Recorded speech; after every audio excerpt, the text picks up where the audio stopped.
ध्यान से सुनिएगा। चलो जी शुरू करें। आज एक्सरसाइज है 9.1 है ना, और क्वेश्चन बारी है 4 नंबर की। ठीक है सभी को ध्यान से देखिए। क्वेश्चन 4 कहता है कि भूमि के एक बिंदु से, तो सबसे पहले जो है हमारा काम है भूमि तल बनाना। क्या बनाना बच्चों? भूमि तल। और भूमि तल के लिए हम क्या करेंगे? एक सीधी रेखा खींचेंगे।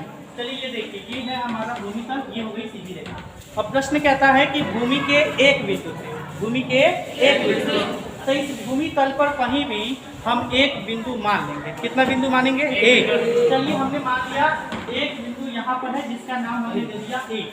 फिर प्रश्न इसी में कहता है कि भूमि के एक बिंदु से जो कौन ये बिंदु मीनार के पाद बिंदु से 30 मीटर की दूरी पर है। मतलब इस बिंदु के अगल बगल कहीं एक मीनार खड़ा है, और मीनार आपको बनाने की कोई ज़रूरत नहीं है। मीनार के लिए हम एक सीधी रेखा बना रहे हैं। तो चलिए मान लीजिए कि यहाँ पर वो मीनार है जिसकी लंबाई जो है BC। क्या इसमें कोई दिक्कत समस्या है?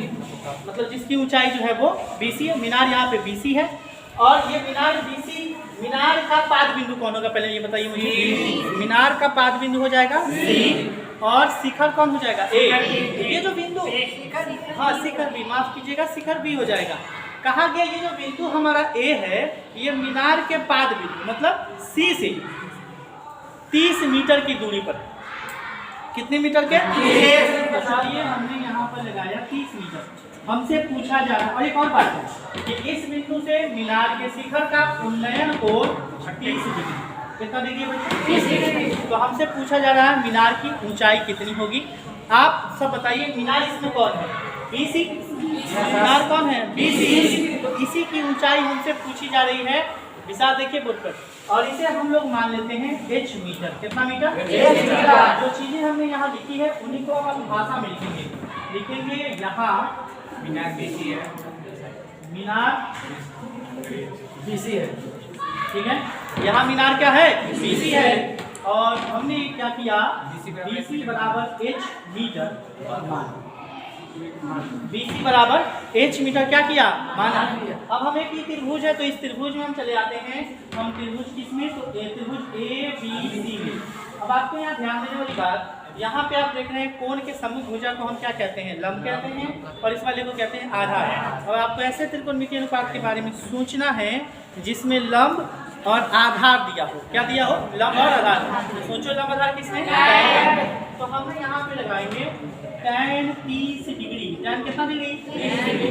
तो tan थीटा बराबर होता है लंब बटे आधार। इस अनुपात को हम इस तरफ लिखेंगे। इसके सामने से लंब हमारा हो जाएगा BC, और आधार हमारा हो जाएगा AC। क्या ये समझ पा रहे हैं? अब देखिए tan 30 डिग्री के मान को हम इस तरफ लिखेंगे, जो होता है 1/√3। क्या होता है भाई? 1/√3। देखो जी आसिफ बोर्ड पर देखो, यहाँ BC देखिए, BC कितना लिखा हुआ है? H, और AC कितना लिखा हुआ है? 30। अब हमें क्या करना है? इधर से इधर गुना करना है। आप इधर गुना करेंगे तो ये हो जाएगा √3H बराबर 30। इस हिसाब से H बराबर हो जाएगा 30/√3।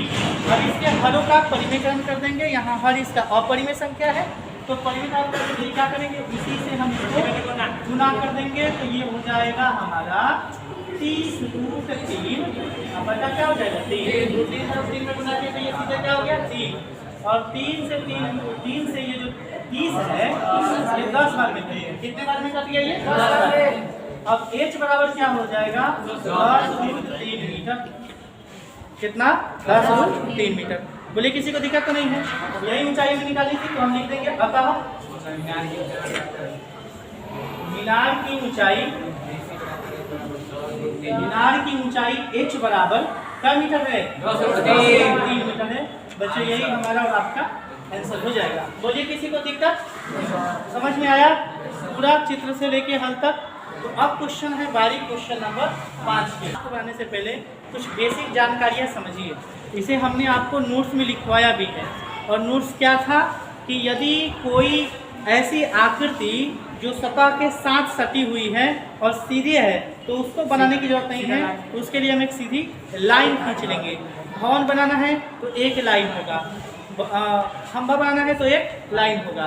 यदि और क्या क्या चीज़ें, स्तंभ बनानी है तो लाइन होगा, मीनार बनाना है तो भी लाइन होगा, चिमनी बनाना है तो भी एक ही लाइन होगा।